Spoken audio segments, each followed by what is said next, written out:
Yeah, we can just increase, right? And then we can be other with our different names. This could be like now we say we increase and this we can grow more. Okay, so why is vector not then feminist to and this down because we're kind of like Ik heb allemaal rare stukjes in opgepakt. okay, so I would really start now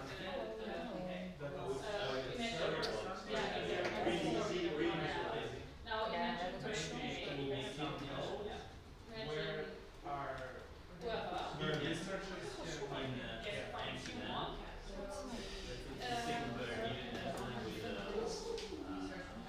Ik geloof het niet, ik geloof dat mensen hebben het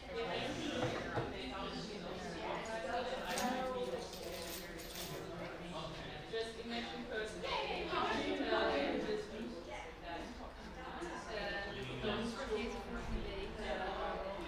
Gets treated at the regional hospital or receives standard of care.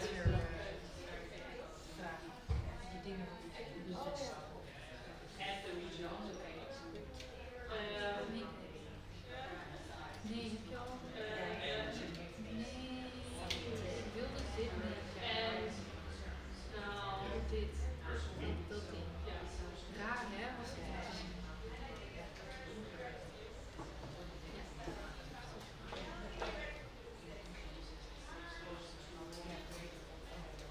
Also, why I think this is great is because I know you already get clear connection that you have and this federated learning, which you already started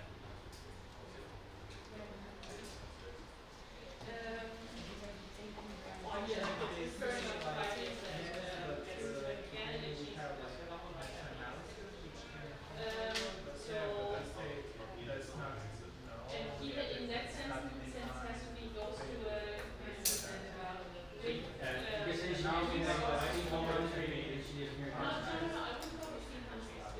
let's say she lives near a cancer center, specialized cancer center,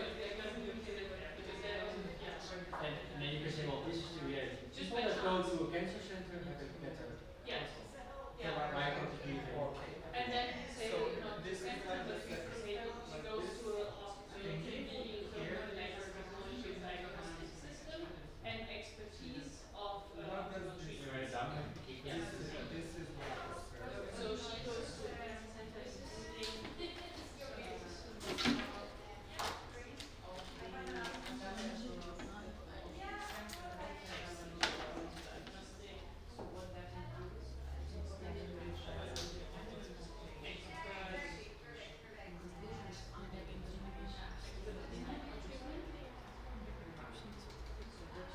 Tailored, personalized,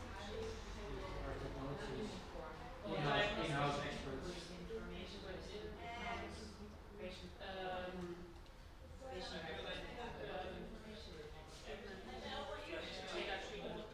What's your city in terms of concrete? Concrete jungle. Yeah. Do you prefer concrete jungle or do you prefer Leiden green or something like that?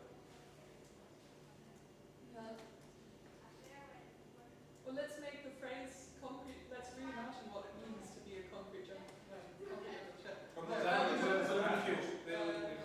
Yeah, that's lovely. And so, what was the phrase about concrete solution to the concrete We have a problem? concrete. We don't like concrete, Yeah. but we will present concrete solutions. We have the concrete solution, but we have a concrete solution. We have the solution. We have concrete Yeah. solution. No, we have concrete solution. Oh, because of concrete. Ah, I see the right. Okay. Because do you like concrete? I don't like concrete. Do you like concrete? I don't like concrete. But we have concrete solution. Yeah. Someone would like. I'm not waiting for him to reply. I'm not waiting for him to reply. I will just say, no, you don't. Yeah.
when I moved there.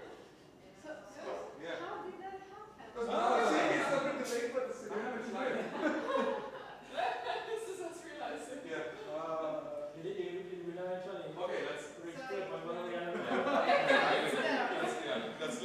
work then. What else is it to do? Let's work. Yeah, sure. So, okay, so why aren't we transforming concrete to green space? The problem is connections. The people excited to, or the people who would want to do this work don't know that they have the possibility to do this. They don't. Hi everybody, hope you're doing well. I'm here with 3 more interviewees, and first we're going to start with Omalara. Hello. Hi. Thank you for joining me today and taking a bit of time out of your busy schedule to come and talk. So I'd love to hear just a little about you, who you are. Okay, so my name is Omalara, and I am a human physiologist, and currently I'm doing my PhD in metabolic diseases. I'm interested in finding like a non-invasive, novel solution to treating a particular type of diabetes. Okay. Yes. Okay. And so then are you using that kind of knowledge in this area to help with your mission, which is cancer? Yes, Yeah. exactly. Great, great. And I wanted to ask you a little bit about within cancer. What do you think is the biggest challenges facing this mission?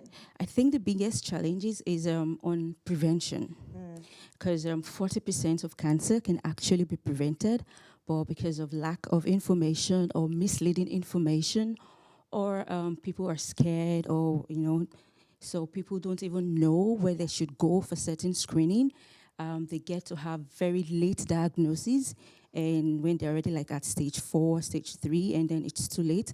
So I think that is a very big challenge in cancer. Yeah, so really a lot of it is to do with how we actually communicate. Yes. How to prevent it, how to figure out if you, more so maybe not prevent it, but how to diagnose it, how to know that you have it, where to go. Where to go, awareness, education, and information, yes. Of course, great. And then focusing more on EU TalentOn, why did you decide to take part? Well, like I think like most of the people here, I have a family that died from cancer, and I felt, thank you, and I felt, okay, so even though I'm in the metabolic field, I could make a difference, I could make an impact, help one person, this chain reaction, 1 person, 2 people, and then you help 1 billion people. Yeah. Yes, so that's why I joined. That's a really lovely, that you really want to give back and really help just one person. Yes. That's, thank you for sharing that. Thank you. And finally, how is it going? Are you enjoying it?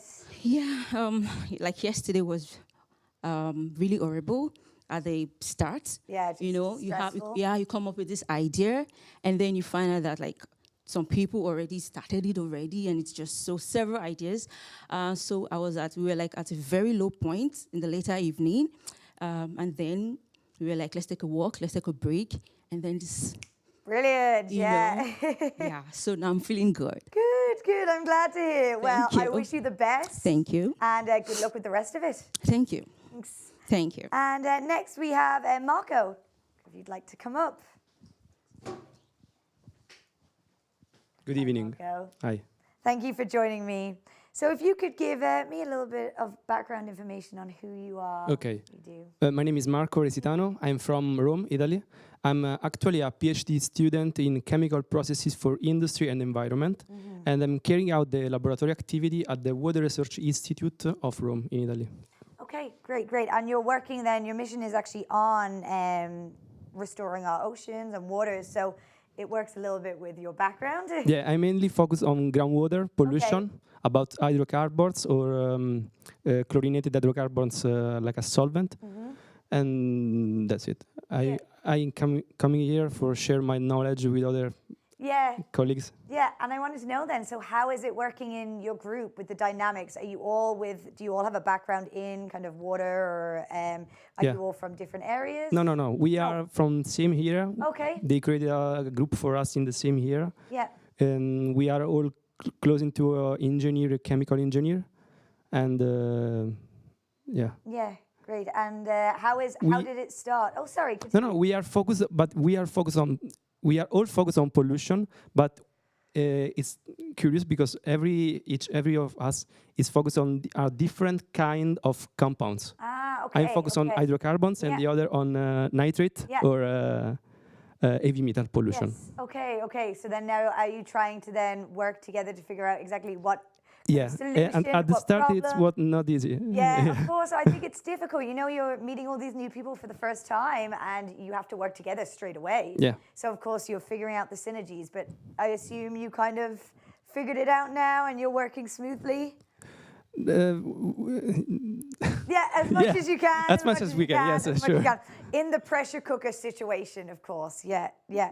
And just aside from this, what do you like to do for fun? For fun? Oh. Yeah. I'm coming here with my rollerblades because I love to roller skate around city. I just arrived before in Netherlands to skate around Amsterdam, Utrecht, and Leiden. Amazing. Yeah. And actually, I was going to say this is the place because of the really good cycle lanes. But yes, I love it. In these days, I choose the bicycle to stay more. Yeah. In a Netherlands feeling. Yes, of course. That's really cool. Maybe Thank you. So you've already done the skating, have you, or you're going to do it afterwards? No, already. You've already done it. Yeah, very cool. Well, good luck anyway with the rest of the project, and thank you for sharing a bit. Thank you. Thanks. And last we have Matthias. No, is that? Yes, I do. Yeah, Matthias. It is Matthias.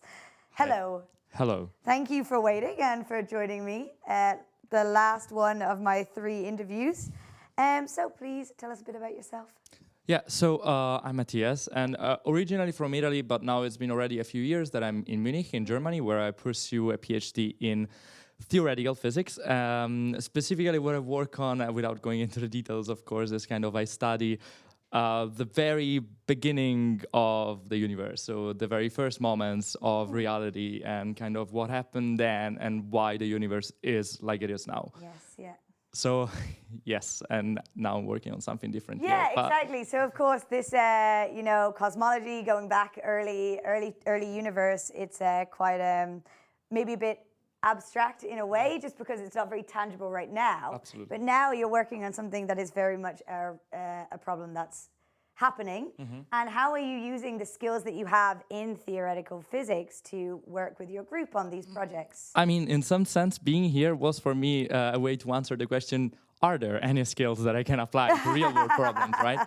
And in some sense, yes, I do believe that while studying theoretical physics or mathematics for all these years, one core skill that I don't know, I want to be arrogant enough to say that we acquire is to understand, when seeing a problem of any nature, understand what are actually the focal points. Because, I mean, we have to look at very complicated problems the whole time, and if we weren't able to isolate what was actually important, we wouldn't do any progress. Yes, and somehow I've noticed this transfers actually pretty well to real world problems, in the sense that it's quite easy for me to understand, okay, this is actually what matters in the whole thing. And I think this is actually something that physicists and mathematicians have, and they develop in a very good way, but very rarely apply it to anything that is not what they do, right? Yeah, so then it must be very nice to come here and kind of explore that and to share these. Yeah, absolutely. Yeah, great.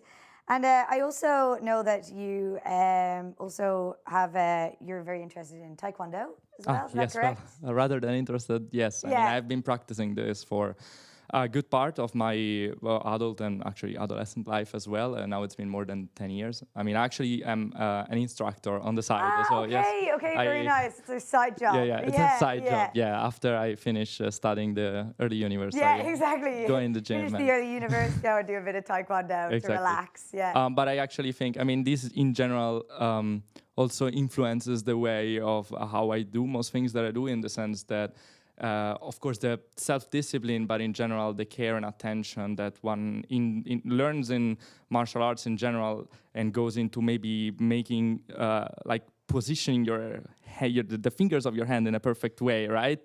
That kind of care and attention for that teeny tiny detail becomes something that you can transfer in other things. And the more you learn about something, the more you realize that there's something more you could do in it. And that's really something that martial arts taught me, and I think I managed to maybe unconsciously apply it to many things. But I think it's really cool that you're acknowledging how your hobbies outside of science and physics is also then playing a role in your professional life as well. Yeah. Great. Well, that's all the questions I have for you. Thank you. Thank you so much. Thank you to all of my interviewees so far, the 3 here as well. And that will be all from me for now. And I'll let everybody get back to doing some work because I know you want to. And yeah, I'll be back soon. You need to work with your body now. Teach you.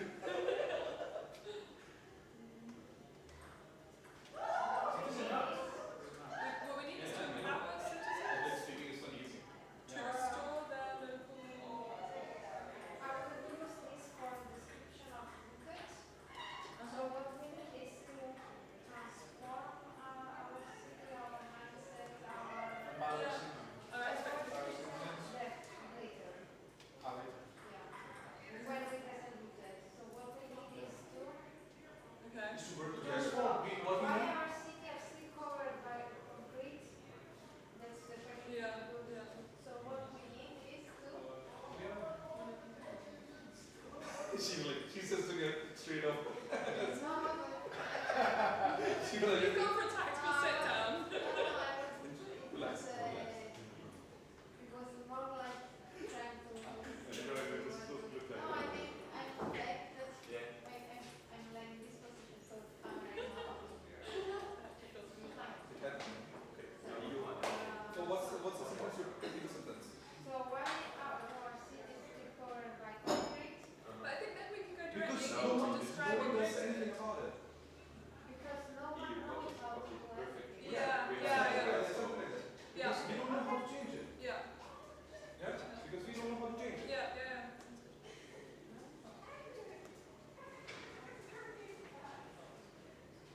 No, because we don't know. For the ceremony closing ceremony. It's better, no? Because We're part of the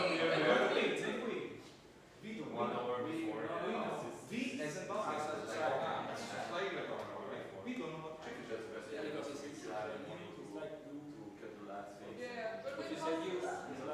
Yeah, it's pointing out like I'm not a part of the society. As an outsider, when you present the That's why we at Rooted have developed this app. maybe like that's why today I'm presenting you. That's why I bring a solution. Rooted. This is why we at Rooted have developed a platform to bring together people who want to make changes with funding and advice. Okay. And should we have it in the final Connections. because it's planned for us to film it? At Rooted. Okay, so somewhere it's You know, okay. Have created Okay, nice. bring it together. Okay. Then I will let it now to the editor so they keep a space in the final edit for these shots. Okay. Okay.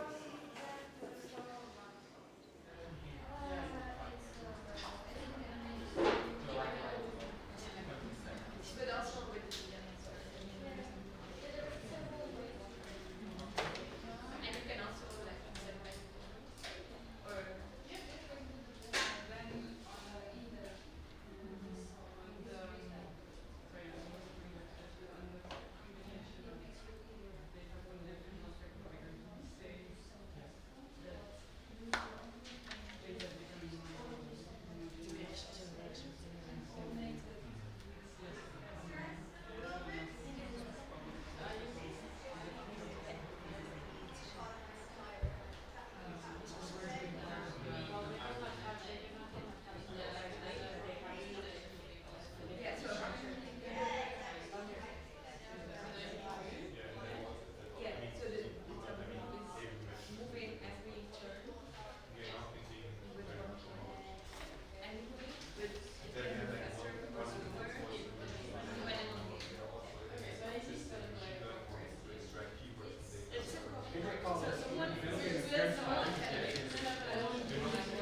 Now there should be a mention of at least one before.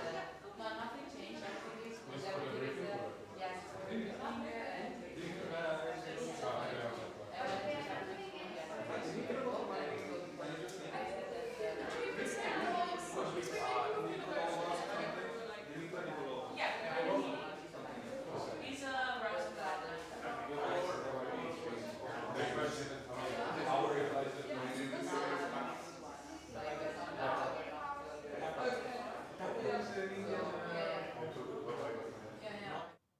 Yes, and we're back. I'm flying through these at the moment. We're getting through lots of interviews and we're learning some very exciting things. And I'm excited to learn a bit more with Nivedita. Thank you for joining me today. Thank you so much. Great, great. And how are you doing? How's everything going so far? Yeah, it's so tightly pumped up. Yeah. Everything. Yeah, waiting for the day tomorrow to release everything. Yeah, exactly. Yeah, just calm down a little bit. Yeah. And can you tell me a little bit about yourself? Yeah, so I'm Nivedita, and originally I'm from India, and I am doing my doctorals in Finland. So I'm kind of a remote sensing GIS expert. And yes, and so I have applied here to EU TalentOn, and I'm here. Yeah, great, great. And what made you decide to apply? Well, to be ambitious, this is the first ever EU TalentOn. I was like, I just came across and I was like, oh, let's make a history. Yeah, exactly. Yeah, but I also like the missions which they are focusing on, and I was like, okay, this is something has to do with remote sensing, and I can apply it somewhere and find some solution. Yeah. So that's why like let's give a chance. And your mission then is soil, right? Yeah. Yes, yeah, great. And so remote sensing, you're looking at using satellites, Earth observations. Exactly, satellite. Using satellite data, and so yeah, I'm more of using satellite data, but there are also other applications using drones, airborne sensors. Yeah. So, yeah. Great. And how is your team kind of splitting up the roles then? What kind of role are you taking within your team? Or are you all doing the same role at the same time? Well, by now you must have heard from everyone that it's an interdisciplinary of course, team. Yes, yeah. So luckily when we had team was made, so we had a very like-minded thoughts. So it was when though we are in interdisciplinary teams, but something was linking us. So we were trying to do it in a team zones, like everyone together. We do it faster. Yeah, yeah. So it was more of like that. But individually as a person, also we were able to give our expert solutions to them. Like me as a tech part, I give some remote sensing aspects, how things can be done, and my teammates, one from economic side and one from geologist. So in that way, they give their expert opinion. Yeah. So in that way, it's like it's something from small bits and pieces. So it's some whole idea which of course. Yeah, of course. And finally, my last question: what are you hoping is going to come out of your experience here? This is like this journey of entrepreneurship. Learning, like we got to learn many things in this journey. So, well, bringing up this startup idea, I would say it's something like a change maker to the world. If this is going to be some, if our idea is kind of a solution to the world, it's going to be some impact. So I'll be like happy that I can do something to the society. Yeah, to make an impact. Yeah, exactly. Great, great. Well, thank you so much for having a quick chat with me. Really nice to meet you, and good luck with the rest. Yeah, see you tomorrow for the pitch. Yeah, exactly. Thank you so much. Thank you. And I'll invite our next guest up, Sergio. Hello. Hi, Sergio. Good afternoon. Thank you for joining me as well. So if you wouldn't mind maybe telling us a little bit about yourself. Well, I'm coming from Portugal. My background is in law, which can sound strange for a guy who is working within Mission 3, Smart Cities and Carbon Neutrality. But I'm implementing my research as a PhD and early research are also within the context of Mission Arena number 3 also. Okay, yes. So I'm working with municipalities on this level, and I also transition to the social data science spectrum. Yeah, great. Applying that. And so you're saying, yeah, you're working with policymakers. So what is the importance of introducing both policymakers and researchers and bringing all these people together when trying to make changes for climate or for smart cities? I would say that it is a great opportunity to create a melting pot, just to brainstorm ideas together, and firstly, mostly break policy silos. Invite policymakers to get out of their offices and just feel what is outside happening, and have contributions from other stakeholders like corporations, citizens, because everyone lives in the city and everyone has a say that can contribute to a better environment within the urban context. Yeah, great. And actually focusing on that, the more community, I know that you're a climate action youth leader, I think, in the community, exactly, right? yeah. Could you talk a little bit more about that? And it's very interesting because, again, it's interdisciplinary community with young-minded people, with within the climate action campaign. So we pull together our interests, our expertise, and we work together within this objective, either at the national level, either at local and international also. Great. And how did you get into that? Well, it was an invitation from friend. Oh, nice. So that's why the power of knowledge and the power of going out of your office, going out of your comfort zone. You know people, and you suddenly you know people, and you engage more together. Definitely. Yeah. Great. And then finally, my last question is, what has been the best part of your experience here so far? So far, I would say getting out of my comfort zone. Because there is a big transition from the mindset of a law policymaker, a law analyst, and to entrepreneurial mindset. And learn a lot and make very good friends. Great, building a network and for the future, and of course, have a positive impact through our idea and our proposal. Well, best of luck with the rest of the day, and I'm sure it's going to be great, your project, and I'm excited to hear about it. Yeah, see you soon. Great, bye. Thank you. And my last guest is Fabian. Yeah, hi. Hello, thank you for waiting in the corners. Thank you for joining. Thank you. Please tell me a little bit about yourself. So I'm Fabian from Germany, PhD student in Braunschweig. It's in the center of Germany, and my background is civil engineering, and my PhD is about hydraulic engineering and combining this with numerical simulations. So and is that why? So you're in the mission adaptation to climate change, right? Exactly, even though my team right now is working on the heat wave issue, which is also connected to airflow, so also fluid dynamics, all this stuff. Due to the fact that my background is hydraulic engineering, I'm more into flooding and all this stuff. And also, like, my parents' home got also affected by a flood 10 years ago, so I know a little bit how it feels like to get affected of those kind of climate change events. So.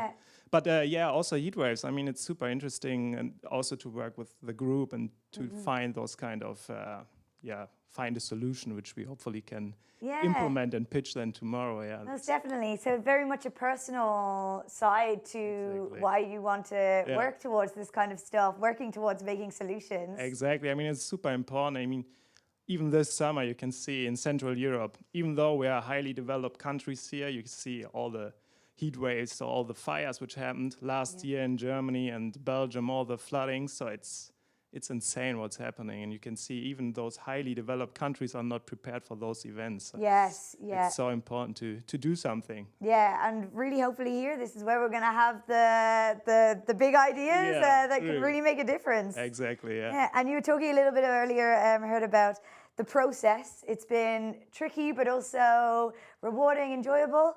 It is. I mean, it's tough. I mean, yesterday, my colleagues can, I think, agree, was a long day, long evening, and then waking up early in the morning, and then directly come here, having some lectures, and also like implement those kind of lectures into our own idea. And it's like, it's tough, but it's fun. I mean, it's nice to work with people from other fields and all those kind, how we call it, bright young minds. It's super nice to meet those smart and super nice people, and but it's also tough. Yeah, I have of to course, agree. of course. It's a pressure cooker situation, you know. Exactly. But it's a learning experience, something to learn from, and I'm sure you'll look back and think, I did that. That's pretty cool that I did that, you know. Exactly. Like, so I got through, you know. yeah. Hopefully. I mean, just 2 days left. But I'm sure you'll be fine. Yeah. And finally, just on a more personal level, what do you like to do for fun? Do you have any nice hobbies that you like to do outside of your work? And I do a lot of sports, go running, swimming, Great. or doing like body weight workouts just to free the mind. Yeah, and, exactly. Yeah, prepare for the next round of idea Yeah. gathering and all the stuff. Yeah. Yeah, great. Well, thank you very much for sharing. Thank you. And again, I wish your group the best of luck. Thank you. And persevere for just that little bit longer. I'm Thank sure you so you can much. do it. Yeah, thank you. thanks. And that's all from me for now, but I'll be back soon with some more interviews.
You can say that your expertise is actually the constellation of hospitals. Yeah, so what we are creating is like a new form information. So that would be the next generation thing, and then this one needs another name. Yeah, we need to find it. So what I say is the how cancer, which is called cancer care it's just a name, but just a translation. So also conglomerate of expertise and sustainable diagnostics and the constellation of existing hospitals as your yeah, I can do that. You can use as a base.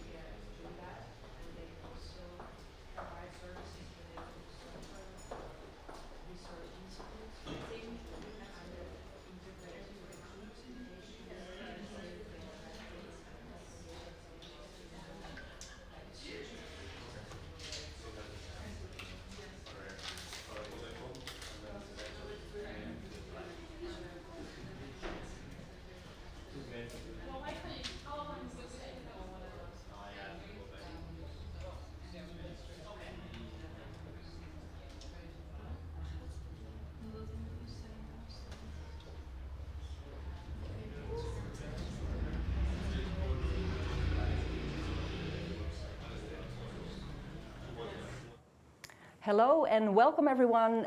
Thank you for watching.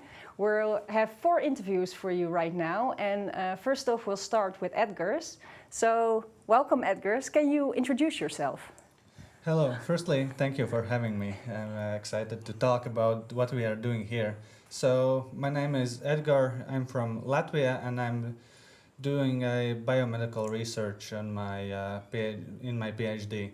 I am working with different kind of genetic testing, and my research, what I'm probably going to do for next 3 or 4 years is related to antibiotic resistance in environment. And how is this knowledge and expertise that you're gaining adding to the mission arena that you're part of? Because you're in the soil deal for Europe. So what kind of knowledge are you bringing? Yeah, so the key technologies that we are using at my research are applicable not only for genetic research in humans and animals, but in environmental samples as water and of course soil. Yes. Very important in Yeah. the mission arena on soil. Yeah. So yeah, we are taking samples and doing, like, we can find out what kind of organisms are therein. And actually these small organisms that are bacteria, viruses, fungi, algae, is those who are like, they are the engine of the world, and they are doing the hard lifting work of chemical processes that are happening around us and in us. Well, thank you for that. I've also noticed you're wearing a very cool little, what is it, badge thingy? What is it? A pin, that's the word. So what is this about? So last week I was in a genomics conference in Latvia. I was not, unfortunately, not performing or like giving a speech, but my colleagues were about wastewater monitoring in times of COVID-19. They were looking for how much COVID molecules are there in wastewater, and by that you could tell how much the disease is spreading and in which cities. So that's very interesting. Yeah. And also there I came up with the idea from the conversations there, I came up with the idea for my mission here. So bringing the One Health and human health perspective from the knowledge we have already in medical world to a fixing the soil or like. Well, so very good that you're bringing these worlds together. So thank you very much, Edgar, and good luck for the coming, what is it, day, still 24 hours that you have left? I think less. Less even. Yeah. And I would like to invite Kira to join me. Yes, thank you very much. Hi, Kira. Hi. Thank you for being here. Nice to meet you. Can you introduce yourself? Yeah, so I'm Kira Sarasjärvi and I'm originally from Finland, but I'm actually living in Australia now. I'm a mental health researcher on the field of population health. And how did you find out about the telethon if you're in Australia? I'm doing my PhD with University of Helsinki and the National Institute of Health and Welfare in Finland. So all the data sets that I'm using is actually among Finnish population. So I just got a news for the TalentOn on my email from my university, and it was like, please apply. And I said, this is amazing. Well, that's great, and it's wonderful that you're here. So I think you're in the mission arena on cancer. Yes. Are you bringing the mental well-being into the mission arena of cancer, or is it a different focus that you're bringing? Yes, it's a mental health and mental well-being aspect. One of the objectives were quality of life of cancer patients and their families, and the topic is very personal to myself as well. So it's nice to combine something interesting on the academia, but also from the personal life. That is the best motivation, I think, to work on missions. And so I have one other question, because I hear you're doing volunteer work as well, which might be why you're in Australia. It's parts of it. I'm in Australia because of lava, but I'm a lava sea turtles or turtles in general. So I'm volunteering to save the long-necked turtles in our nearest lake in Australia. So it has been great fun. That's very nice to hear, and it sounds very exciting. So, yeah, it's good for mental health as well, being outside and help the nature. Yeah. Well, thank you very much, Thank you very much. Good luck with the coming. 18 hours we're going to make it now. Yeah, thank and you. I'd like to invite Ezekiel. Hi, nice to meet you. Hi, nice to meet you. Can you introduce yourself, Ezekiel? My name is Ezekiel Stevens. I'm Irish originally, but I've been studying in the Netherlands for the last few years. And now I'm doing my master's in climate physics in Utrecht. In Utrecht. So close by. And you are in the mission for adaptation to climate change? Exactly, yeah. So what's your passion on the climate crisis? Where are you...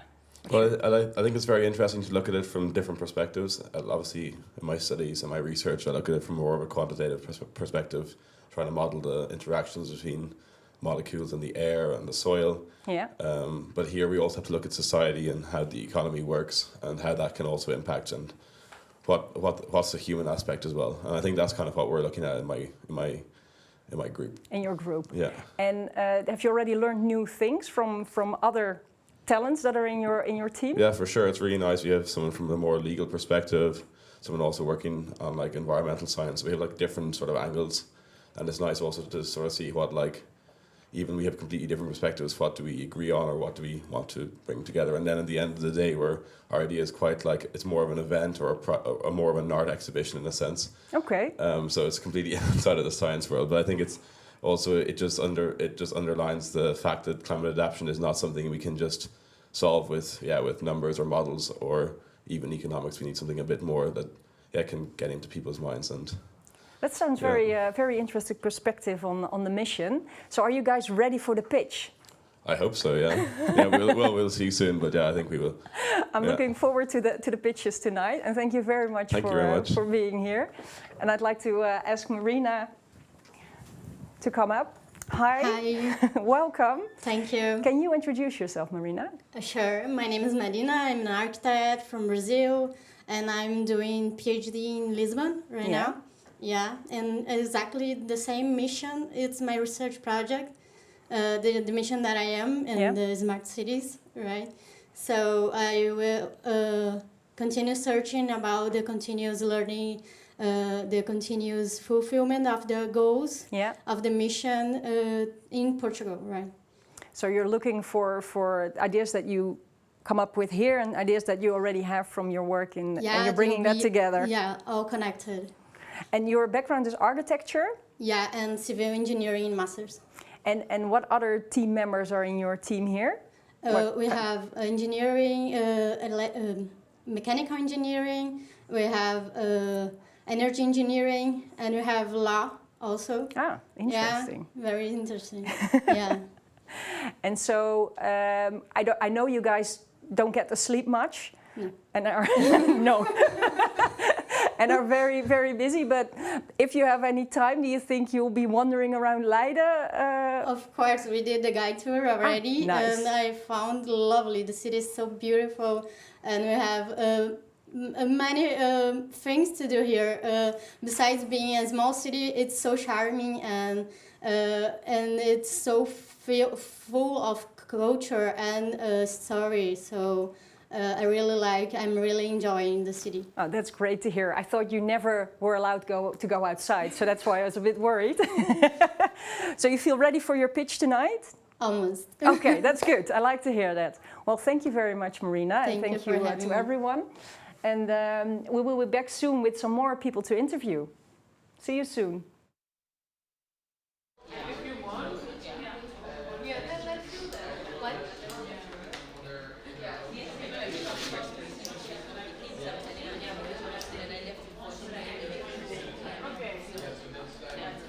Good job. That's why it's good.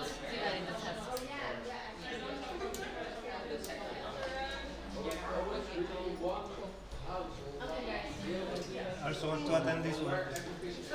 Yeah, but there's no one.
Hello and welcome back to TalentOn TV.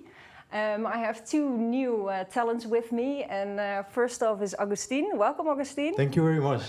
Can you introduce yourself? Yes, for sure. Yeah, so I'm Agustin Enciso Martinez. I'm originally from Mexico, but I've been living in the Netherlands for many years already. I'm currently doing a postdoc at LGMC, and I'm working on cancer, in the cancer field, specifically on liquid biopsies. So we want to try to identify cancer markers in the blood of patients and see if we can do it in a minimal invasive way, as blood is relatively easy to obtain. Yeah. And we are aiming at early diagnostics and also cancer monitoring.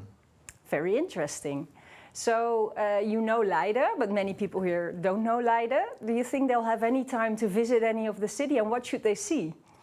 Well, I think they won't have so much time because we have a pretty packed schedule here.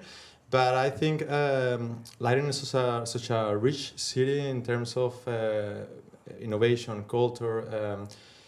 In the case, for instance, you have the Bioscience Park, which is such a nice atmosphere, environment full of biotech companies, hospital. So it's a pretty nice environment, enriching. So if they are here, they should visit that area. I think it's very nice. Oh, that's a good tip, I think.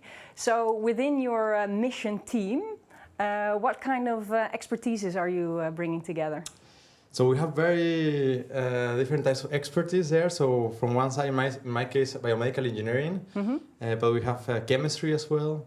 We have someone that is more into the VR, the virtual reality. So cool. That's really interesting to combine it. Yeah. And then we also have someone that is doing more biology oriented in master. Yeah. Very interesting. And so have you learned new stuff already with being in this team? Yeah, definitely. Yeah, quite a lot. Yeah, quite a lot. It's really nice to, I think it's key to combine different fields to advance faster and with different ideas that you don't encounter maybe in your daily work. Yeah. So I think really putting together different fields brings newer ideas and brings maybe solutions faster. Yeah. So I have learned quite a lot of things. Well, I think that's the main thing that this telethon also wants to bring, that people have new ideas, new visions, and really come to these solutions. Definitely. So I'm looking forward to your eventual pitch and proposal. So thank you very much for now. Yeah, thank you for the interview. And I would like to introduce Ivana. Hi, welcome Ivana. Hi, hello. Can you tell me about yourself? Well, my name is Ivana and I'm coming from Belgrade, Serbia. And I'm currently a PhD student at the Faculty of Economics and Business in Belgrade, Serbia. So I'm a full economist. Cool. But I'm working as an economic demographer within the Institute of Social Sciences in Serbia, concretely at the Center for Demographic Research. Okay, and what are you because you're in the climate neutral and smart cities? Mm-hmm. So what are you bringing to this mission? Well, you know, there is always a joke that economists are always looking to the efficiency and the effectiveness, but in my context specifically, I have the background in social policy, and I specifically have the background in dealing with vulnerable groups and the ones who are usually left behind when there is a progress. Yeah. And when we are speaking about the climate neutral and smart cities and the progress that has to be involved in that context, I think that it is important to include the ones that are usually influenced the most but with that progress. And also I bring the effectiveness and the efficiency. Yeah. Okay, the economist in you is still there. Oh, good to know, good to know. So what do you do to relax? Because if you're... I train, I go to Argentinian tango. So I found that to be like very relaxing, and when we are speaking like the issues of aging and that is like something that is prevalent within Europe, I found that people who are training tango are more vital and maybe live longer, I don't know. Well, so I'm going to test that hypothesis. I like this hypothesis. Maybe you should talk to some of the medical people here to see if they can... Maybe we can go together to some milongas or tango nights. Well, that sounds like a lot of fun. So, are you guys ready for the pitch for tonight? Yes, we are preparing actually at this point, yeah. Very good. Some people are still not ready, but this sounds like you're full on the mission and you're really... Yeah, we actually developed a theme, so we actually now are at the process of testing our theme with various experts from different teams like academia, international organizations, potential users, and trying to fix some bottlenecks until tonight. Very cool. So I'm looking forward to the pitch tonight. Oh, thank you. We hope to see your solution. That's the main thing, I think. So that was it for now, and we'll see you back soon with some more interviews. A year by slowly getting more customers, making more money, hiring a few additional people, and then over time you start growing that business. Is that a bad type of business? No, it can be a beautiful business and you can make millions of dollars or hundreds of thousands of euros, whatever you want, right? But you can have a really good lifestyle running a small and medium-sized business. This is a great way to be an entrepreneur. Some of the best businesses I've been part of have been small and medium-sized companies, not necessarily high-growth businesses. Okay? The benefit of this is that you're not giving up equity, you're not giving up control. We tend to glorify high-growth startups, but the dark side of playing this game is, first of all, that most startups fail. Right? It is extremely high risk, and it is extremely difficult. You will end up working 100 hours a week if you're doing this. There's no other way. And once you start taking on capital, you're giving up what? Equity. Yeah, you're giving up equity, and when you give up equity, you're also giving up control of the business. So all of a sudden, you could be in a position where you get fired from your own company. Because who's control? The investors are. Like usually in the first round of funding, you might give up 10%, then you give 25%, then you give another 25%. Oops, now you're no longer a majority stakeholder in your own business. So you have a board of directors who can fire you because the investor's now in charge. And they're protecting their own investment. So if you're not doing well, they're going to put you on the street and put somebody better in charge. And once the investors are on board, what do they want? They want to get their money back at some point. When do the investors get their money back? When do the investors make money? An exit. What's that? When they sell the company, like an exit. When there's an exit, do they make money when you're doing well and are profitable year over year? A bit. I think you can get royalties. Yeah, usually not. Right? They make money when you sell the company or if you go public. So when there's what we call a liquidity event, right? The company becomes liquid, either on the public stock exchange, where they can then sell their shares in the company and they can get their money back, or if they are acquired by another big company, for example. So that's when they get their money back. So of course they're interested in you growing fast, so they're going to constantly look you over the shoulder and say, you gotta move faster, you gotta hire more people, you gotta grow faster, you gotta check out these other markets. They're going to push you in all different types of directions that might not be aligned with the vision you have to begin with. So I spent some time on this slide to just make sure that you question at some point in your own entrepreneurial endeavor, whether you want to launch these businesses or another business, what kind of company you want to build. Because there's nothing wrong with starting a small and medium-sized business where you are in control, you choose who to hire, you choose where to go, how fast to grow. That can be a great business. But if you want to change the world and you want to have $1 billion in the bank, you don't have a choice. It is option B, and it's over here. It's very hard work, very high risk, and potentially very high reward. So it's just to make that distinction, because if you're a small and medium-sized business, you don't want to take on venture funding. You might need a loan at some point, or you might get a grant from the EU at some point, some type of non-dilutive capital, potentially. You can win some business competitions and just to get started. But once you get started, you can just grow the business more organically, and there's nothing wrong with that. But once you start taking on capital, the investors expect you to go big or go home. Okay. So, there are different types of capital out there. Startups can access what we call debt financing. What is debt financing? Loans. Loans, right? So you go down to the bank, you convince your local bank manager that, hey, I have an amazing idea. Lend me 250,000 euros and I'll get off and get started and I'll pay you back in 4 years. What sucks about debt financing? They don't care if you succeed. What's that? The debt is on you. The debt's on you. So you're personally liable to pay back that loan, right? The bank is not going to just let you take that loan in the business. They'll make you personally liable. So what happens 3 years from now when your baby dies? Not your actual baby, your startup baby dies. So you spend all this money, all this time building your company, but it fails, and you still owe $250,000 euros to your bank manager, right? That sucks. And that's why VCs have a role in this ecosystem, because what the venture capitalists or the angel investors do is that they help share the risk. So they give you money, and in exchange for that money, they get some equity. So if it goes well, they get part of the upside. If it doesn't go well, they took the risk, and they will lose their money, and you can walk free. Okay?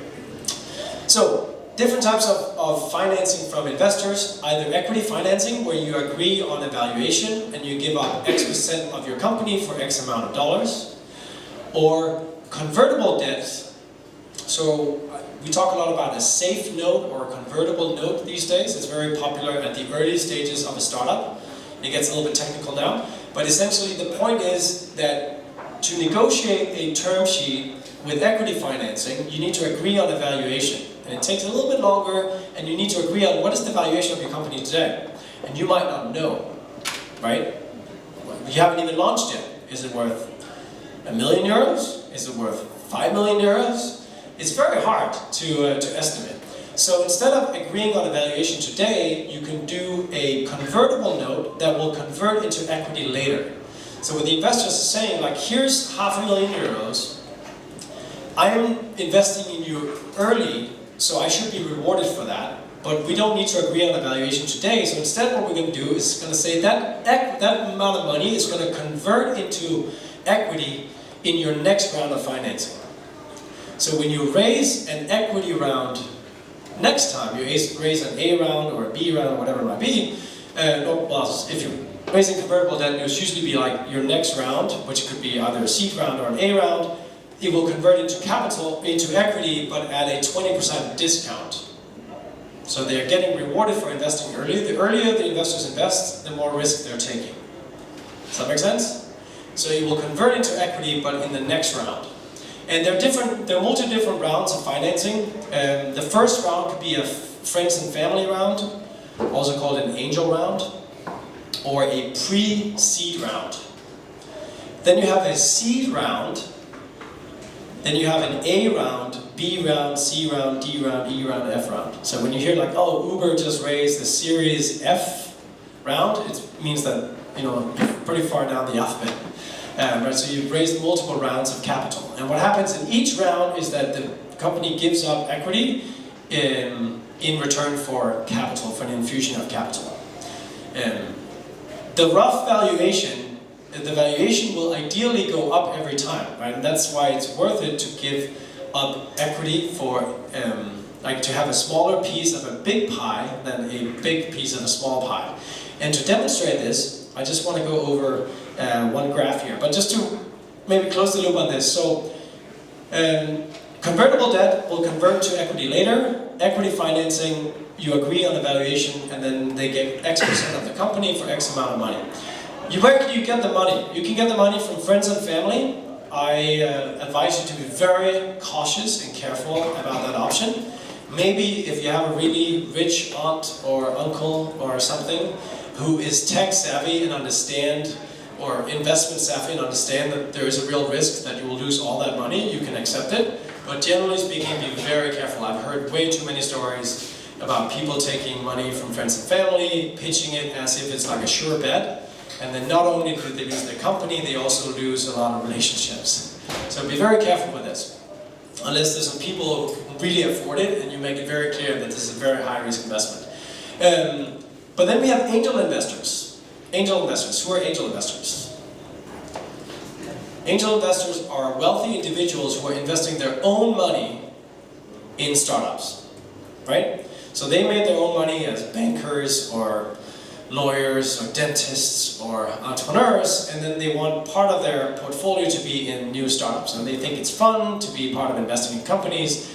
The problem with angel investors is that some of them think that they're running your company just because they put 10,000 euros into it, right? So be careful. Once you invite an investor to come on board, you get married to them. It's very hard to get rid of them.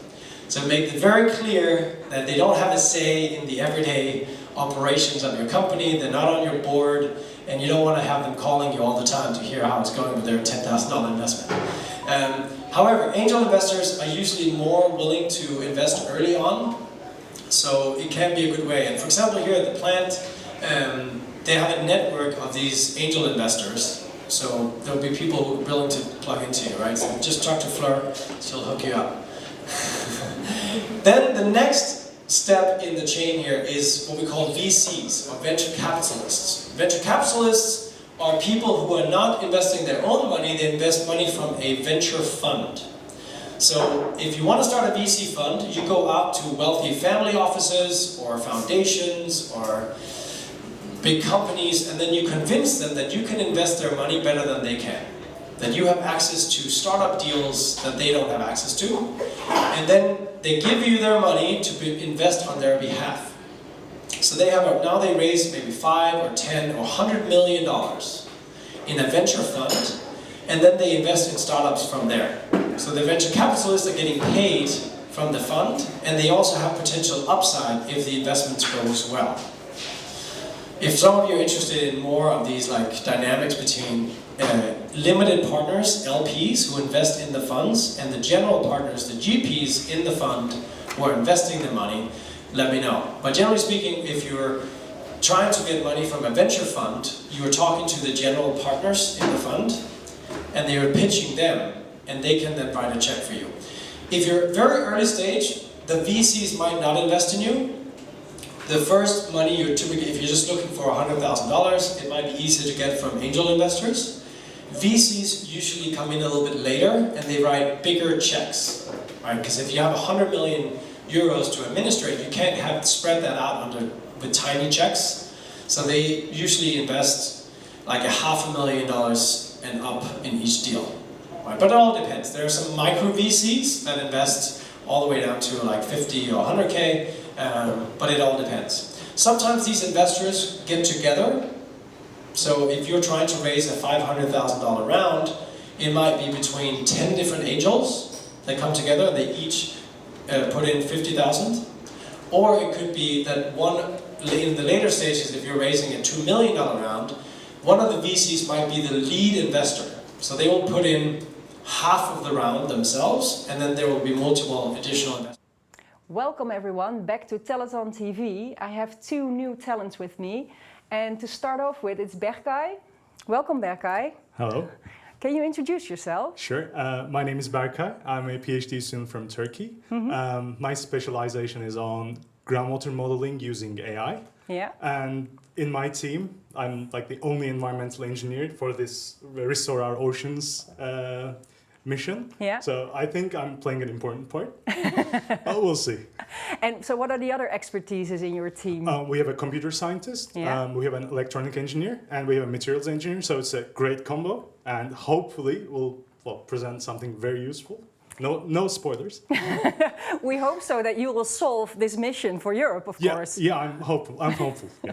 Very good. So, did you learn anything new yet already from your teammates? Oh yes, I mean I've started like computer sciences very recently, maybe like a year ago, and we have a very experienced person in our team. So that's one thing. Then we also have an electronics engineer, which is helping a lot with the like sensors, equipment placement, etc. So like every hour I'm learning something new. It's great. Oh, that sounds wonderful. So I've seen that it's quite an intense program. Have you had any time to actually go outside and see a bit of the city of Leiden? Oh yeah, so we actually started like yesterday morning, and before that we had an evening of like welcome, and after that we had like a silent disco tour around Leiden. That was very interesting. Nice. Yeah, we learned a bit about the history of Leiden, and we went around. It was actually nice because we were sitting on the airplane throughout the day, and it was a nice stretch. That sounds very good. So if I hear you correctly, you're ready for your pitch tonight? Yeah, I'm still nervous. Well, we're very much looking forward to it. Yep. So I'll be there and to see. And for now, good luck with the last stretch. Thank you. And I'd like to thank you for your time. Thank you, and yeah. Great. So we have Matteo with us as well. Hello everybody. Hello, Matteo. So can you introduce yourself? Yes, I'm Matteo. I come from Italy, and I'm 24. I'm currently studying a master in biotechnology. Yeah. And I'm here to compete in the mission Smart Cities and Climate Neutral Cities. Aha. Yes. And so you've been working now for, well, a day and a half at your team? Yes, a very full day and a half. It's been really challenging. We had definitely ups and downs throughout. Finally, today has been a really good day. We come up with many possible solutions for our mission, and we're all getting together and doing our best. Yes. Very cool. And so, is there anything that you specifically bring from your background that you think is really making the difference in this team? I think a really cool part of my master is iGEM, which is a competition that lasts a year about synthetic biology, and it's really good because it really teaches you how to approach problems in an innovative way, and I think has helped me through, especially these couple of days of long discussions and trying to argument for why maybe an idea could work or could not work. Be a bit sometimes the devil's advocate, to try to undermine an idea to show that it's good or not. So I think that sounds like good skills. So do you think you'll see this team after this event? I think we are getting along pretty well. I don't know if this solution could possibly, of course, turn out in something that we can do. But I know that the judges and the input from the public will definitely be important to address the feasibility of it and to see if we can bring this further. Okay, so you're ready for the pitch tonight? We're getting very, very close to the pitch. We are almost ready. We're almost ready. So, yeah, I think I'm pretty happy with the team and where we are right now. Great. So thank you very much. And I'm looking forward to your pitch. Yes. And dear people at TalentOn TV, we will be back soon with some more of the talents. But for now, this is it. Owing 5 million divided by 10 million, right, 50%, they now owe 5/12 instead, right? Because now there's 12 million shares in total instead of 10 million. Does that make sense? Because we issued an additional 2 million shares for the new people coming in. Okay, and then we set aside some shares because we don't want to issue new shares all the time. So we set aside some shares to the stock option pool. So when we hire a new VP of science or a new VP of marketing, that person can get some of these stock options. Okay, things are going well. And we keep cranking away, and now we need more money. We need to raise $200,000, and we do that in a seed round at $1 million valuation. So what happens now, Uncle here, he didn't put additional money in, so now he gets diluted because we're issuing more shares. So now he is down to 4.2%. The stock option pool is also down, but the angel investor who put in $200,000 now has 16.7%. How does that math add up? Any guesses? Why does that person not own 20% if you put in $200,000 and $1 million valuation? It's because there are two types of valuations in a startup. There's something called pre-money valuation, and there's something called post-money valuation. So, if you invest, and this might be a little too technical, but if you invest at a pre-money valuation of $1 million and you put in $200,000, you will own 20% after the financing. But if the post-money valuation is no, that was nonsense. If the post-money valuation was, I think I have a slide to this that indicates it a lot better. Let's see, here we go.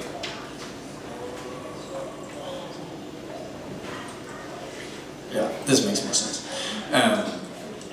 Right, so the pre-money valuation was $1 million. The investor puts in 250K, and that means after the financing, you say $250,000 divided by 1.25 is 20%. But if in fact you had said our post-money valuation is $1 million, then the investor ends up with 25% and the entrepreneurs only have 75%. And it seems like, oh, 5% here or there, but it makes a huge difference, obviously, if you're talking large amounts of money. So in this case, it was a pre-money valuation of $1 million, correct? I think so. Okay, things are going well, and now you can see we end up raising a Series A, and the founders now raise $2 million and a $4 million valuation, pre-money valuation. So the VC now owns a third. See, if this was a post-money valuation of $4 million, they would own half. Right, so pre-money valuation of $4 million, so now the VCs own 33%, and this is quite common. Like the Series A investors are usually looking for somewhere in the 25 to 35% of the company. And they put in a larger check, and then the company has additional multiple rounds of funding. At some point they go IPO, and they now have a $2.6 billion valuation. And then you can see the founders are all the way down to 17%, but 17% of a $2 billion company is still pretty good. And it's actually quite rare. It's very common for founders at the end to own less than 10% each if you've gone through multiple rounds of financing. But of course, when you're starting out a high-growth startup, you've got to be aware of the fact that you're going to require multiple rounds of funding. So you don't want to give up 50% to the first investor who puts in 100K, because then you're just going to get too diluted in the next round, and you end up with 2% of your company. Are you going to be motivated to work night and day for 2% of your business? You're not, right? So savvy investors know this, and that's why there's a huge difference between the valuation you can get in less developed startup ecosystems compared to the more developed startup ecosystems. It's starting to shift. There used to be a massive difference between Silicon Valley and European like venture landscapes. Now it has become more similar, but still, if you go to some random local investor in Venice, they're going to be very greedy compared to what you can get in other places. So make sure to shop around and get multiple perspectives. Yeah. I'm a little confused. I'm a little confused with the pre and post-money valuation. So let's say somebody invested in my business, and now it's post-money valuation of 1 million, right? And then you come to me and say, oh, I want to invest in your business. Do I say, oh, since you are going to invest in my business, then I'm going to do a pre-money valuation, and oh, now it's worth 4 million. Like, who determines that? And obviously, I think the investor would want to say, no, let's go for the post-money valuation, because then the equity I would get would be higher. Like, how does that work? I mean, essentially, it just changes the size of valuation. You just got to make sure that you're talking about the same thing. So you as your founders, you want to figure out what is the valuation you're going after, and then clearly communicate. But usually the way it works is that you pitch to an investor, and then they will provide you with a term sheet where they're describing the terms of the investment they're willing to make in your company. And then you can either accept the term sheet, or you can go back to saying, like, actually, we want a higher valuation, or we don't accept these and these terms. Because the terms can be as important as the valuation. Don't be too greedy about the valuation. It can't be completely off, but sometimes it's worth it to get a lower valuation, giving up a little extra equity, but get better terms. Because there's some of these terms, for example, now it gets really technical, but something called a liquidity preference that can be very dangerous. Many of these founders who sell the company for $30 million, they end up with zip. Because if they took money from an investor, for example, if they took $10 million from an investor who has a liquidity preference of 2x, it means that they get their money back 2 times before anyone else gets their money. So the terms on this term sheet are also incredibly important. It's not just the valuation. But to your question, like, it basically just like, you just want to make sure that you talk about the same thing, because with the investors, if that makes sense. It's not like you can just change it. For one investor, you give a post-money valuation, or another investor, you get a different valuation. That when you're raising one round, everyone in that round will invest at the same valuation. But does the value go up because you were going to invest in our business? The value goes up if there is demand and people willing to invest at a higher valuation. So usually the first round of investment, right, was $15,000, and the uncle got 5%, so that was around $100,000 valuation, right? And then in the next round, they put in $200,000 at a $1 million dollar valuation. So the valuation has gone up. So the founder before owned 37% of $100,000. So 37% was 37,000 stocks. Now they own a few lower percentage. They only own 30%, but it's 30% of $1 million. Or it's actually 30% of $1 million too, because that's the valuation of the company plus the new capital. So the total value that's in the business is 1.25. We can walk. I have some other models. We can walk through it afterwards if you want. Okay. Yes. Go ahead. Maybe I didn't understand how the option pool works, but what happens if the business just folds, like, while you still got a 20% share set aside for future plugins? That doesn't belong to anyone at that stage? Well, if the business folds, then everyone has 20% of nothing. Okay, so nobody gets anything. But if you get acquired, it becomes relevant to then understand what happens to your equity. And usually, yeah, if the options haven't been distributed, they will go back to the company and be distributed somehow. Right, yeah.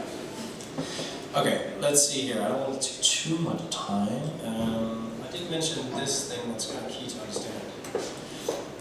The power law of investment returns means that the way investors make money is a little bit related to this. And we're back, and we're coming to the end of the interviews now. I've been talking to lots of different people, and it's been a really great experience for me as well. It's been lovely to meet you all.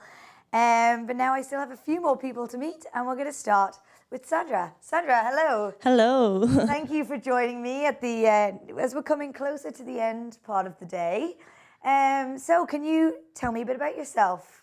Yeah, I'm a PhD student of Spain. Yeah, I work in the University of Burgos, and I work with European projects as we are working in biodegradation of pollutants, hydrocarbons. So we are working with bacteria to use them to degrade the pollutants that are inside the soils. Okay, and so your area, the mission area that you're also in, is soil. So it works pretty well with your knowledge and your background. Yeah, totally. Yeah, is that why then you decided to go for this mission? Yeah, of course, because I'm agriculture engineer, but okay, I'm not working in agriculture now. Yep. But yeah, my background is totally about this. So yeah, I decided to apply for soils because yeah, it's my mission. Yeah. And why did you actually decide to apply for EU TalentOn? Yeah, it's the first ever EU TalentOn, so it's a really good experience to us to meet people that are working in the same mission of me, for example. Yeah, and I think that it's very important to take care of these different missions. In my case, the soils. We need to take care of soil, so yeah. Why not be here? Yeah, exactly. And how do you feel about the layout, the setup of it, with working in a team under intense pressure to work together and to make these solutions? Yeah, I don't know if now is the best time to to ask you that question. To ask that question, yeah, because my brain is totally out now. But yeah, I think that it's a good idea to work in teams. We are a different team. We are engineers, biologists, bioinformatics. So I think that we can work together as a really, I don't know, multidisciplinary team. Yes, yeah. To have a good solution for these problems. Yeah, definitely. And finally, are you looking forward to the pitch? How are you? Oh, you're actually not doing the pitch, right? No. No, so you get to see the pitch out. How are you looking forward to tomorrow with the presentations? And Again, I'm preparing the documents. I'm Perfect. preparing. I'm totally the researcher of the project. So yeah, I suppose that my colleague is going to be very good in the pitch. So yeah, I'm totally with her. Yeah, perfect. Well, I hope you enjoyed the rest of your time here, and it's been great to have you. Thank you for having a chat with me about your experience here. And good luck for the rest of the night. Thank you. Thanks. Thank you so much. And next I will have Jacqueline. Hi. Hi. Thank you for joining me. Thank you for having me. Of course. So could you tell us a little bit about yourself? Sure. So my background is in social anthropology, and I'm currently doing a PhD in something called Science and Technology Studies, where we essentially look at the social aspects of science. So what goes into making scientific knowledge and how can we best use it to benefit the world? And my PhD in particular looks at ocean science and ocean modeling. So this idea of, we live in a country that's on the coast, and we're really struggling with this question of what do we do with sea level change? And so my research looks into, how do we know what we know and how can we know it in a way that can best help us protect our communities going forward. 70% of the world lives on the ocean's coasts. And how do we know what to do? It's not just a science question in the end. It's also a policy question. It's a society question. And so my research looks at how all those things come together. Great, yeah, so it's quite multidisciplinary as well, your own research. So actually my project itself is a team of 5 people who all come from completely different disciplinary backgrounds. Great, so really nice. Must be interesting how the synergies work and within the group. Yeah, I think that's one of the most exciting things about being at the TalentOn. As my colleague just said beforehand, it's this chance to kind of do interdisciplinarity. Yes. It's something we hear about all the time. And now here we are actually getting to engage with people from disciplines we might otherwise never come in contact with. And it brings so many different perspectives to the idea of solving problems. Because there are so many things, with my background, I would never think about the really hardcore technical aspects of things. Or I don't even know how to. I'm not an engineer. Yes, of course, so it's really exciting to have all that expertise kind of in one place and be able to draw on it to hopefully do something exciting. And Definitely, and I think I'd like to focus on, as you said, with oceans, that it's very much, we have a sea level rise and we need to work together in looking at it from multiple perspectives. And what's the biggest challenge also at approaching sea level rise within this kind of framework? I mean, I think the biggest problem with issues around oceans more broadly is that we can't see them. You know, 90% of the time, it's really hard to have a direct engagement with this idea of the sea is changing. There's not really an intense visceral connection that a lot of people have.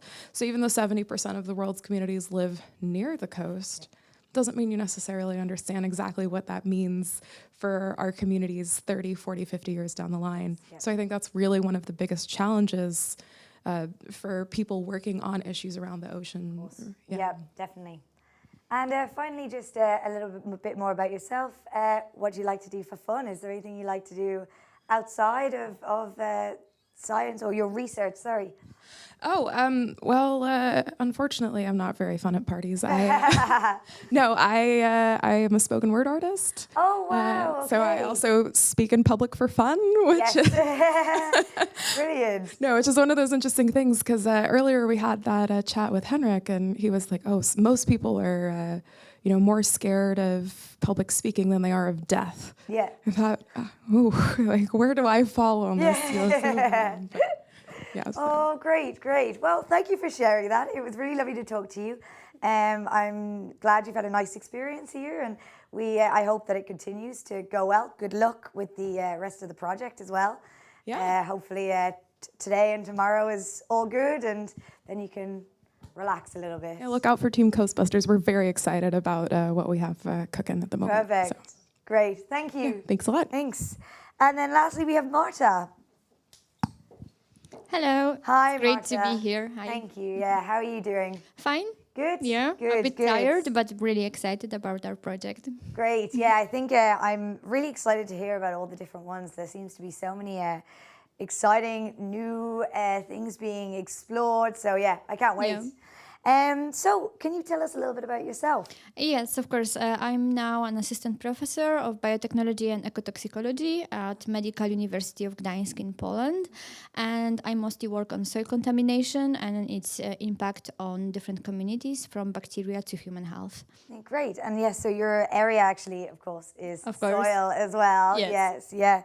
And so, so how are you finding working on the mission?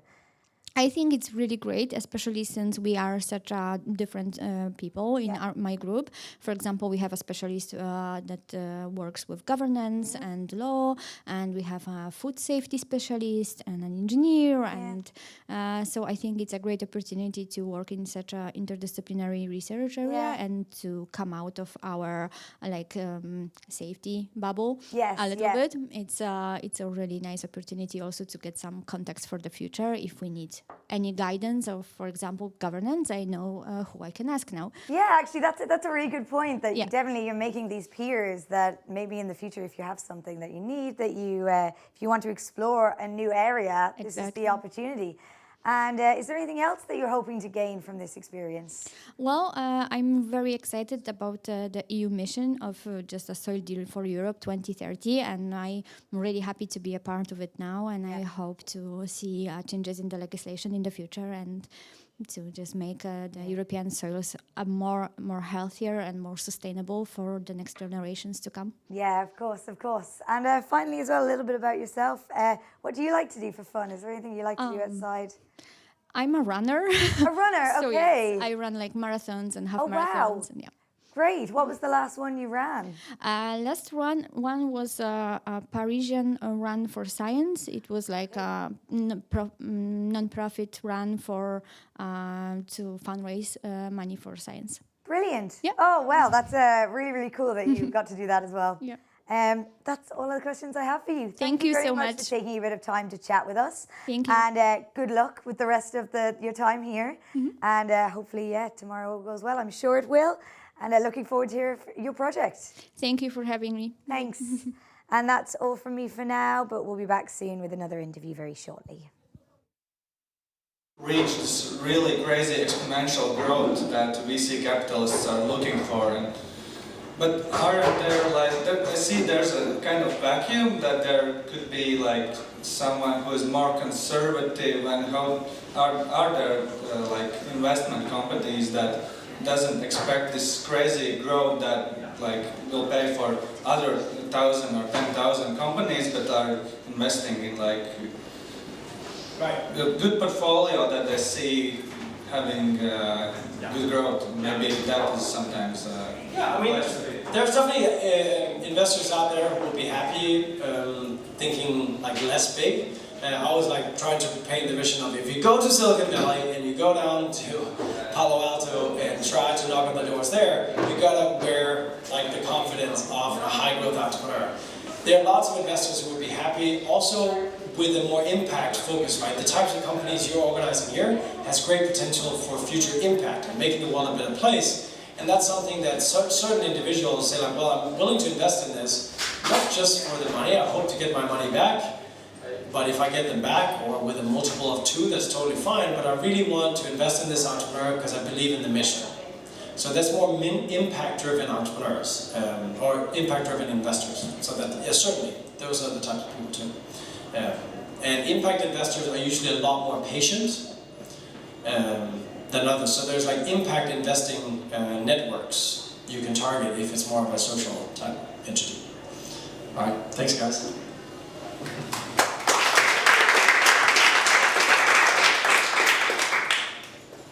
Thanks for attending. I'll not use any slides at the beginning, but then I'll hand on the floor to Slav and he will do. So I want to introduce myself. I'm Tudor. I'm working for the European Commission. I'm the head of sector in charge of researchers' careers.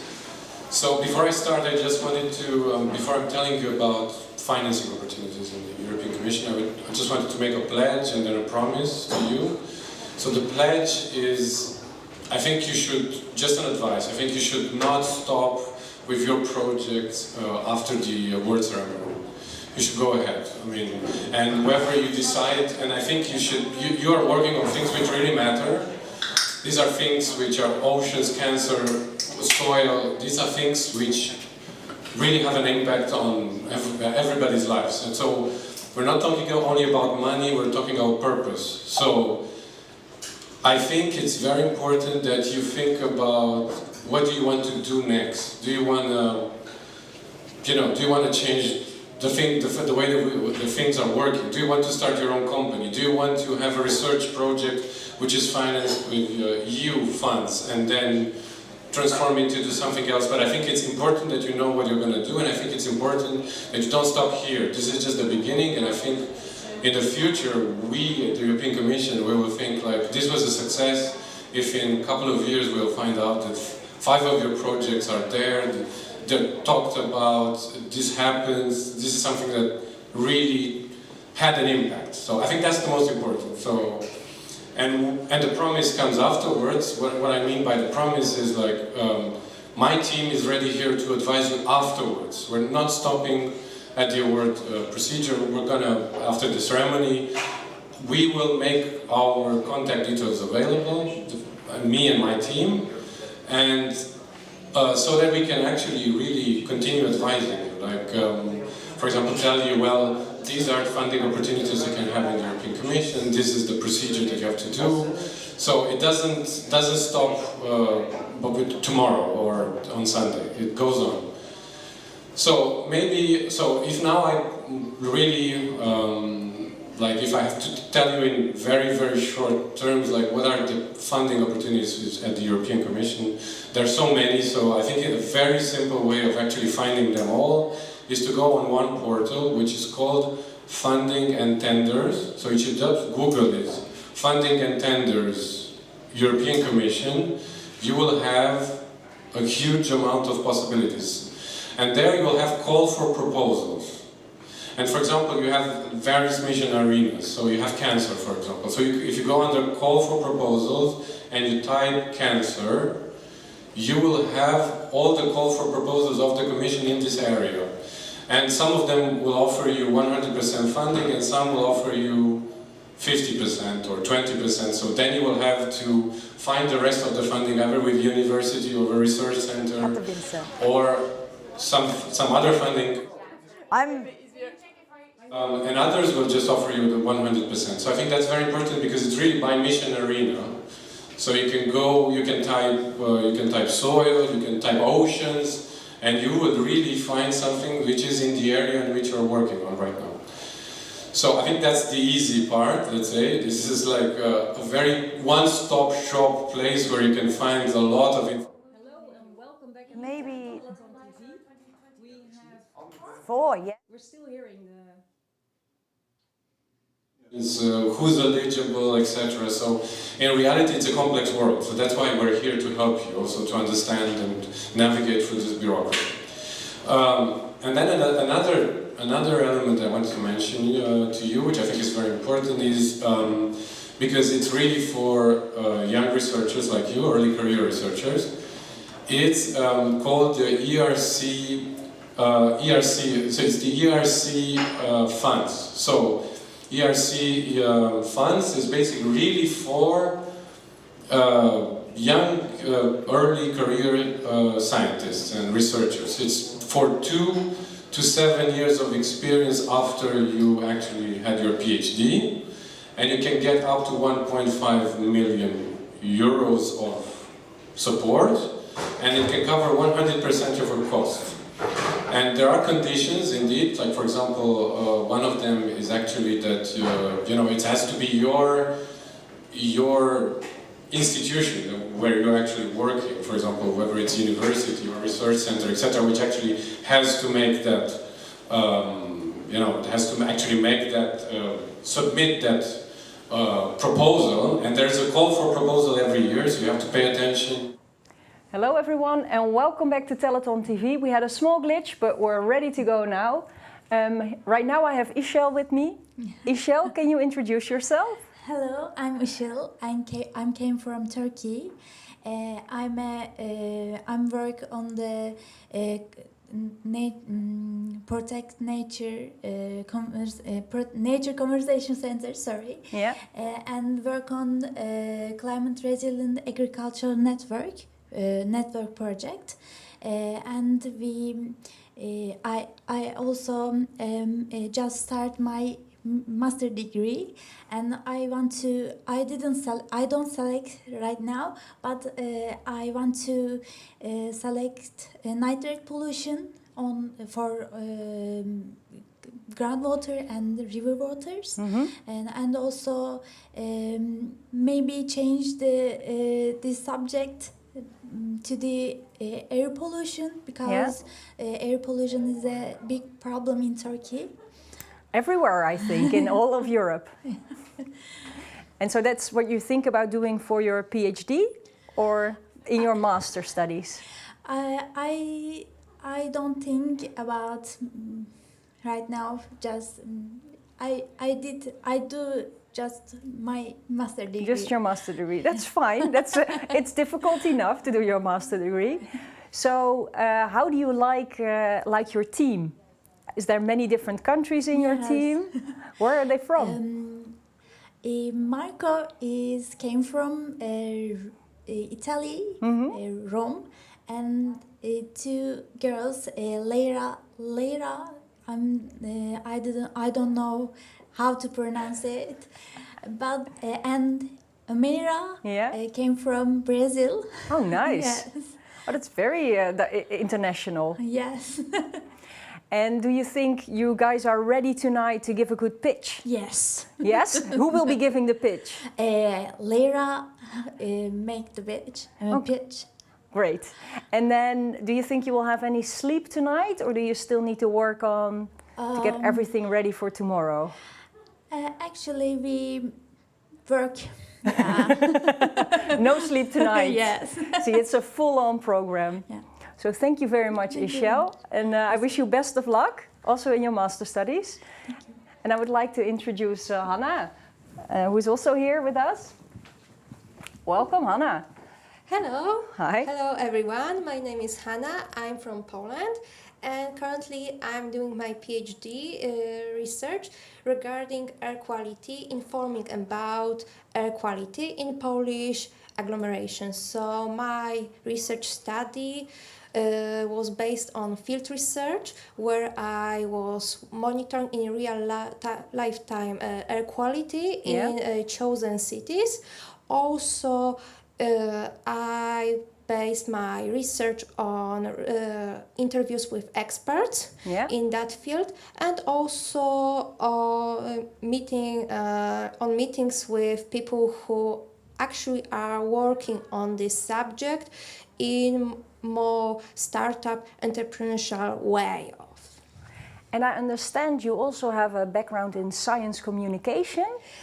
Yes, exactly. I'm information manager, so I finished information management at Jagiellonian University. That was my master's studies, and what I'm doing, I specialize in working with information with data. So I'm working on how to present data in more easy way to understand information behind it. So not only about presenting it, but also preserving and managing it. And managing the data. Yeah, exactly. And so with this team you're in your mission arena, what are you bringing for expertise that is new to the team?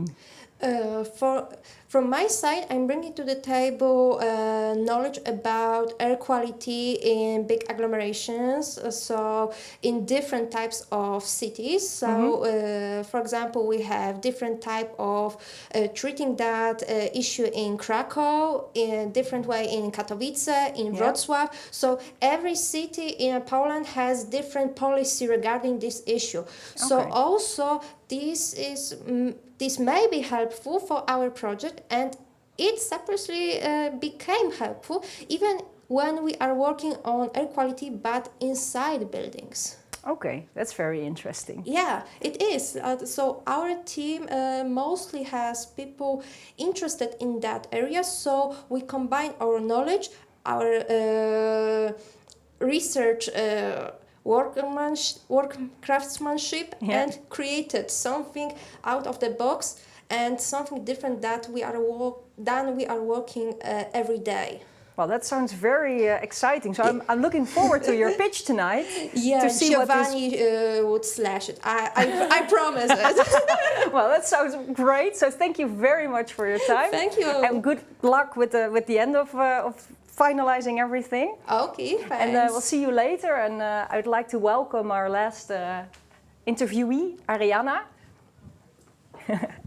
So welcome, Arianna. Hi. Hi. Can you introduce yourself? Hi, I am Arianna. I am Italian, but living in Poland. Ah, look, there's so many connections. Yeah, that's so nice. We started with water, then it's water and hair, and then we have water again. So yeah. I am a PhD candidate at the Institute of Geophysics of the Polish Academy of Sciences. Yeah. And my research focus there, it's on microplastics transport near the bed of rivers. Okay. So no marine. And now we are addressing marine, which is, it's different, but you do have knowledge about this. So it's not microplastic either. Oh, so there's a whole new topic you're bringing together. It's fun. It's fun. And so, how do you like your team members? I like them a lot. We are very diverse. I mean, we have 2 Italians. Okay. Which is good because But you're not speaking Italian, right? Well, when back to the hotel, yes. Okay. After work. Yeah. No, and then we have Brigitta from Latvia. Okay. And Mehmet from Turkey, and he's doing his master in Munich. So it's very nice to have people traveling a lot. And do you think that with this connection you might see each other after this telethon again, or even? I feel it. We are actually really building this small network. We have this Mehmet, and he's searching for opportunities after the master. So it's the beginning of mentoring, and it's nice. I think on that one sounds side. wonderful. Yeah, that sounds nice. So are you guys ready for the pitch tonight? Yeah, he is. He's doing that. So we are very, very into that. Yeah. Great. And then the 5-minute pitch tomorrow. The same. I mean, it's practicing, and I think he's doing it very nicely. Okay, well, that sounds wonderful. So thank you very much. Thank you. And thank you everyone for watching the Telethon TV, and we hope to see you soon again with some more interviews. Be these accepted services because a lot of money gets invested in these ideas, in these startups, in these research projects as well, and of course we want to maximize amount of the number of talent actually becomes successful. So let's start with the Pathfinder. Like I said, this is in case you're starting from some kind of research output, and you want to transform this into technologies. It goes to EC Pathfinder. There are two options: EC Pathfinder Open, EC Pathfinder Challengers. Open is entirely bottom up. You have a good idea that resonates to, for example, what you're working on. It resonates with EU missions. Well, it could be you can apply for it, and then, of course, the best ideas will be selected. It goes to the challenges, and these challenges change every year. This is when we see from the Commission side, actually, in the next couple of years, we have to put additional effort on some kind of things. And so that's why we put additional money when it comes to these challenges, which is much more top-down. But I think most of your cases, because they're already aligned with EU missions, that in most cases there's also going to be one of the challenges that is aligned with what you're doing now. So what are these? Okay, maybe these gatekeepers. Much more slides than I will present. But in each case, you will receive these slides. It can be also useful later. These are kind of the gatekeepers.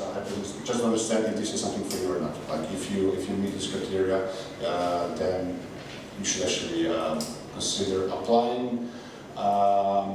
So the challenges side is what I want to know. So for 2022, we have identified 6 challenges. I won't go through all of them, but we have, for example, carbon dioxide and nitrogen management, valorization, cardiogenomics, etc., etc. So in case, for example, you can connect to one of these challenges, well then you can see how you can actually consider applying. And we do, like these challenges, every year they change.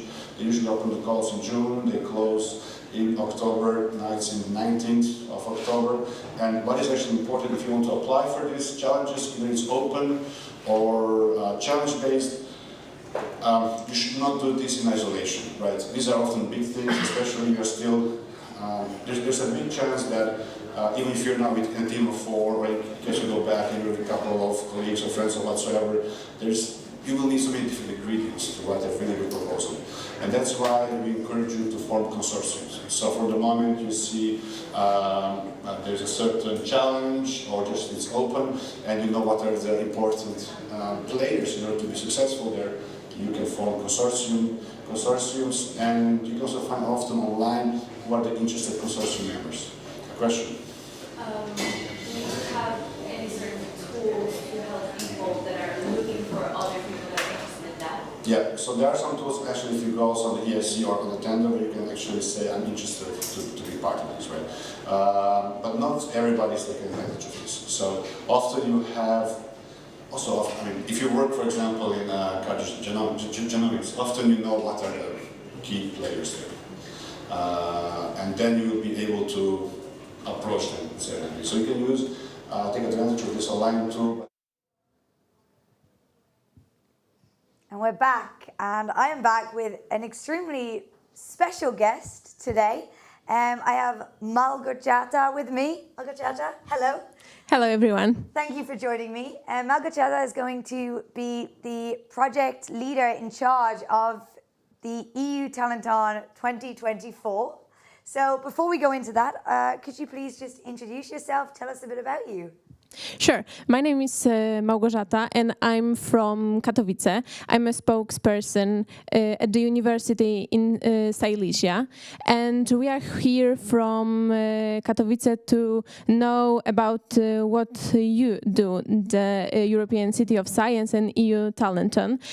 We want to explore, and we want to know you to, make some context and do the best we can in 2 years. Yeah, well, we're very happy to have you here, and can't wait, I think, to pass on the baton from Leiden to Katowice, because Katowice will be a European City of Science in 2024.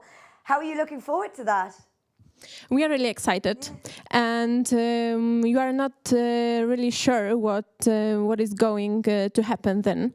We've got 2 years to prepare, but we want to do something more than only in 2024. We want some innovations in our city to last forever, maybe. So we are really excited, and we are here in a huge building watching EU TalentOn and many young people working on their projects, and it's really inspiring. Great, yeah. And talking about that, as you said, you've been walking around. What do you think? What do you think of the setup? What do you think of all the different things going on? It's really brilliant, and it's impressive because it's the new project and first time here in Leiden, and we are going to do the second edition of it. And we are really hope so many young people will come to Katowice in 2024. And we are really looking forward to know the projects today and tomorrow, the award ceremony. We are really happy to be here. Great, thank you. And finally, before you go, is there anything you would like to say to our participants? Yeah, I want to say good luck to everyone, and we'll meet today and tomorrow on the award ceremony. Good luck. Great. Thank you so much for joining us. We're so happy to have you here, and I can't wait to see what happens in 2024. I think it's going to be really good. Me too. Thank you. And, you are invited to Katowice. Great. And that's all from me for now, but stay tuned. We have 1 or 2 more interviews left before we wrap up. Information, you can often need some kind of signature or some agreement, but you can also, for example, use these technologies because, like I said, it has been financed through public money, and you can build on that. So with the transition, it's important to connect it, if possible, to the outputs of the Pathfinder, of perhaps your evolving Pathfinder, but it doesn't have to be involved in any of this as well. Different tracks there, and like I said, there can be some different tracks if you are in this situation. So the ESC transition has 3 tracks: transition to technology, transition to market, and transition to entrepreneurship. I thought it was clear, but just repeat: in Pathfinder and transition, it's just grants. In the accelerator, it gets a little bit more complicated. So this is now, we move to the ESC accelerator. So there is actually, if you already have something that can be scaled up, you already have some kind of a business and you really need to get to the next level. Your technology, research has been done a long time ago, your technology has been proven, you have a prototype, you have some kind of customers that are already very interested in your product, but perhaps you need to build a bigger plant, so you need to improve your logistics, you need to do much more marketing or whatsoever. So this is then actually where the accelerator becomes quite interesting. I would say the whole concept of the ESC accelerator is often quite similar to the usual accelerators you might see in your city, university, or whatsoever. With the exception that whatever ESC is doing, they focus on the high-risk initiatives. So often they'll also ask you, can you prove us that you didn't get funding, that you tried to get funding elsewhere, and that they said it's not interesting, it's too risky. Because that's the whole point of the EU funding. We're trying to cover the gaps that are existing because, for example, the risk aversion on different levels, etc. So the accelerator, startups for SMEs, they want to scale up. When it comes to the types of support, so you have the grants as well, although we go a little bit more, you get much more involved. So in Pathfinder, you receive the grant, you're not entirely left alone, because it's also high-risk projects, you receive a lot of support, there's also proactive management, where you're involved with a bunch of experts on the